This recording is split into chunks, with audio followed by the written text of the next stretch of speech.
নিজের 14টি খামার, আমার অধীনে আছে আরও 74টি। ব্রয়লার, সোনালী ও লেয়ার মিলে ছিল 95,400 মুরগি। ডিম ছিল 1,16,000। অল্প কয়েকটি মুরগি ছাড়া সব শেষ। কোটি কোটি টাকা তো গেছেই, এখন মরা মুরগি আর পচা ডিম নিয়ে আছি বিপাকে। এভাবেই নিজের অবস্থা জানাচ্ছিলেন ফেনীর সোনাগাজী থানা উপজেলার ভোরবাজারের পোলট্রি ব্যবসায়ী জাফর উদ্দিন।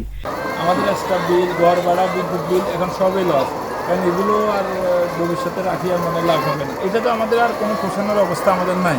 আমার 14টা খামার এরকম, এবং আমার কাস্টমারের প্রায় 73-74টা খামার আমার কাস্টমার। সবাই আমার থেকে ফিড, বাচ্চা, খাদ্য নেই, কিন্তু সবাই একই অবস্থা। অনেক ফার্ম আছে, মুরগি নেই। এখানে আমরা অনেক কষ্ট করি কিছু মুরগি বাঁচাইতে পারছি, মনে করেন 900-র মতো মুরগি বাঁচাইতে পারছি 4,000-এর মধ্যে, কিন্তু কোনো খামারে মুরগি নেই।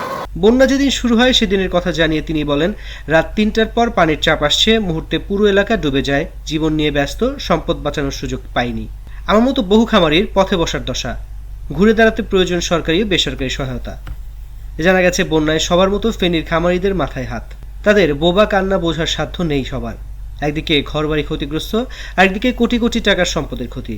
বিশেষ করে কোম্পানির পাওনার পরিশোধ ও ব্যাংকের ঋণ নিয়ে তাদের কপালে চিন্তার ভাঁজ।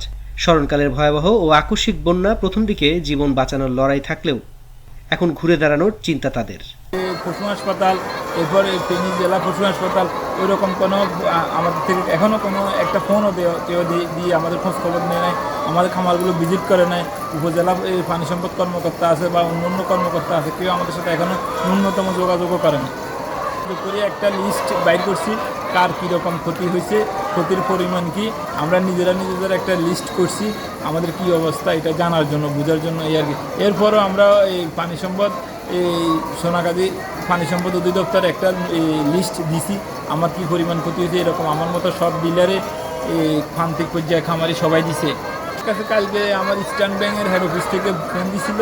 ফোন দেওয়ার পর বলতেছে, আপনি গত মাসের 25 তারিখে আপনার লোন দেওয়ার কথা ছিল, আপনি তো লোনটা দেন নাই, কিস্তিটা ছিল 74,000 টাকা। তা আমি বলছি হ্যাঁ দিনে। বলছে এই মাসে তো আরেকটা কিস্তি জমে গেছে আপনার।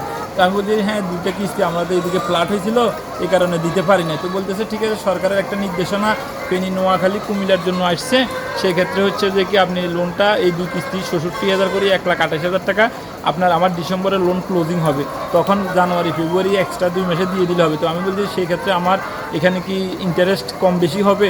বলছে প্রায় আপনি আনুমানিক 1,28,000 টাকার বিপরীতে শুধু ইন্টারেস্ট দিতে হবে 60,000 টাকার মতো। 1,28,000 টাকার বিপরীতে 60,000 টাকার মতো এক্সট্রা সুদ দিতে হয় ইস্টার্ন ব্যাংকে। তাহলে তো আমাদের এমনিতেও মরার উপর খাটার গা, মানে আমরা শেষ। সরেজমিনে দেখা গেছে বন্যায় চরম ক্ষতিগ্রস্ত ফেনী জেলা। জেলার বেশ কয়েকটি উপজেলা এখনো পানিবন্দী, তবে কিছু কিছু উপজেলার পানি নেমে গেছে, ফুটে উঠছে দগদগে ক্ষতের চিহ্ন।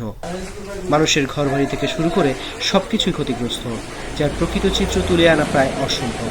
দেশের আমিষের বড় অংশের যোগান দেন যে খামারিরা, তাদের আজ পথে বসার উপক্রম।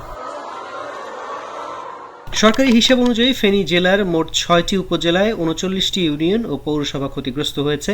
এর মধ্যে ক্ষতিগ্রস্ত হাঁস মুরগির খামার 1,827টি। এগুলোর আর্থিক ক্ষতি 41,38,49,550 টাকা।